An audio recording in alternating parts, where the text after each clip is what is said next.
അപ്പോൾ നമ്മൾ ഇന്ന് ഉണ്ടാക്കാൻ പോകുന്നത് അയിലക്കറിയും അയില വറുത്തതുമാണ്. നമ്മൾ അതിന് വേണ്ടിയിട്ട് ആദ്യം ഫിഷ് മാർക്കറ്റിലേക്ക് വെച്ച് പിടിക്കണം. ഇൻഡിക്കേറ്റർ പൊട്ടിയതൊന്നും കണക്കിലാക്കണ്ട, നമ്മൾ വേറെ ലെവലാണ് കേട്ടോ.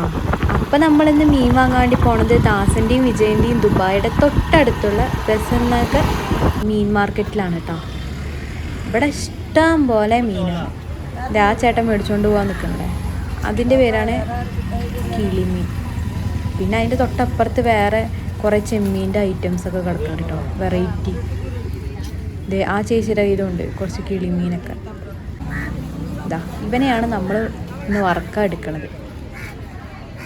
കുറേ മീനുകളുണ്ട്, പക്ഷെ നമുക്ക് അത്രയും വലിയ മീനുകളുടെ ഒന്നും ആവശ്യമില്ല. നമുക്ക് കുട്ടി മീനുകളൊക്കെ ആവശ്യമുള്ളൂ. അതുകൊണ്ടാണ് കേട്ടോ. കുറേ ഫ്രഷ് മീനുണ്ട്. ഈ തലയ്ക്ക് തൊട്ട് ആ തലയ്ക്ക് വരെ കാണുന്നില്ല. അത് മീൻ മാർക്കറ്റ് തന്നെ. നമ്മൾ വാങ്ങി. ചേച്ചി പിന്നെയും പുതിയ ഫ്രഷ് മീനുകളൊക്കെ എടുത്തുകൊണ്ടൊന്ന് വെക്കുന്നുണ്ട് കേട്ടോ. കച്ചവടം പൊട്ടിക്കുന്നുണ്ട്. അതുകൊണ്ടാണ് കേട്ടോ. നമ്മൾ കുറച്ചും കൂടെ മുന്നേ വന്ന് കുറേ കൂടെ ക്രൗഡ് കാണാൻ പറ്റുമായിരുന്നു കേട്ടോ.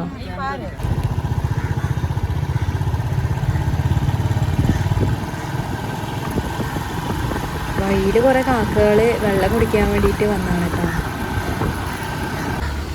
സമ്മറൊക്കെ ആയിക്കൊണ്ട് നമുക്കും കുറച്ച് തണ്ണിമത്തനൊക്കെ വാങ്ങി ഒന്ന് തണുപ്പിക്കാൻ വിചാരിച്ചിട്ട് വന്നതാണ്. അപ്പോൾ പംകിൻ പോലെ എന്തോ ഒരു സാധനം ചേട്ടൻ കൃഷി ചെയ്യുന്നുണ്ട് കേട്ടോ. അതിൻ്റെ ബാക്കിയാണ് അവിടെ കിടക്കുന്നത്. ഇഷ്ടംപോലെ ഉണ്ട്. നമ്മൾ പക്ഷേ കുറച്ച് തണ്ണിമത്തനൊക്കെ വാങ്ങി വീട്ടിൽ പോകാം കേട്ടോ. നമുക്കിനി അയിലക്കുട്ടന്മാരെയൊക്കെ ഒന്ന് ശരിപ്പെടുത്തി എടുക്കാം കേട്ടോ.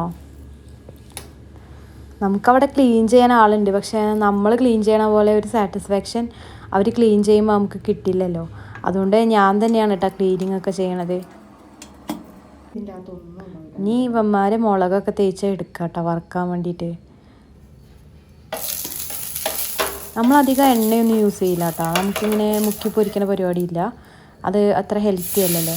അപ്പോൾ നമ്മൾ ജസ്റ്റ് ഒന്ന് എണ്ണ കുറച്ച് ഒഴിക്കുള്ളൂ. അത് കഴിഞ്ഞിട്ട് അതിൽ തന്നെയുള്ള ആ ഓയിലുണ്ടല്ലോ, മീനിൽ തന്നെ ഉണ്ടാവണ ആ എണ്ണ ഉണ്ടല്ലോ, അത് വെച്ച് തന്നെയാണ്. പിന്നെ ആവശ്യമുണ്ടെങ്കിൽ മാത്രം ലേശം അതിൻ്റെ മുകളിലും തൂവി കൊടുക്കും കേട്ടോ.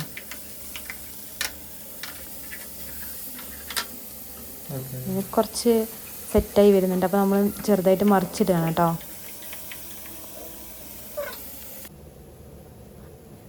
അപ്പോൾ നമ്മുടെ അയില ഫ്രൈ ചെയ്തതൊക്കെ റെഡി ആയിട്ടുണ്ട് കേട്ടോ. ഇനി മീൻ കറി വെക്കാം കേട്ടോ.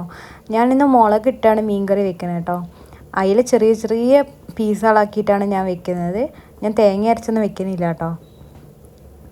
അപ്പോൾ നമുക്കിതിനി അടച്ച് വെച്ച് വേവിച്ച് എടുക്കാം കേട്ടോ. അത് കഴിയുമ്പോൾ ആ എണ്ണ തെളിഞ്ഞ് വരുമ്പോൾ നമുക്ക് കറി റെഡിയാണ്. നമ്മുടെ കറിയൊക്കെ റെഡിയായി. നമ്മളിനി ഭക്ഷണം കഴിക്കുകയാണ്. അപ്പോൾ നമ്മുടെ വീഡിയോ ഒക്കെ കണ്ട് ഇഷ്ടപ്പെട്ടെങ്കിൽ ഒരു ലൈക്കും സബ്സ്ക്രൈബും ചെയ്യണം കേട്ടോ. അപ്പോൾ ഗൈസ് ബൈ.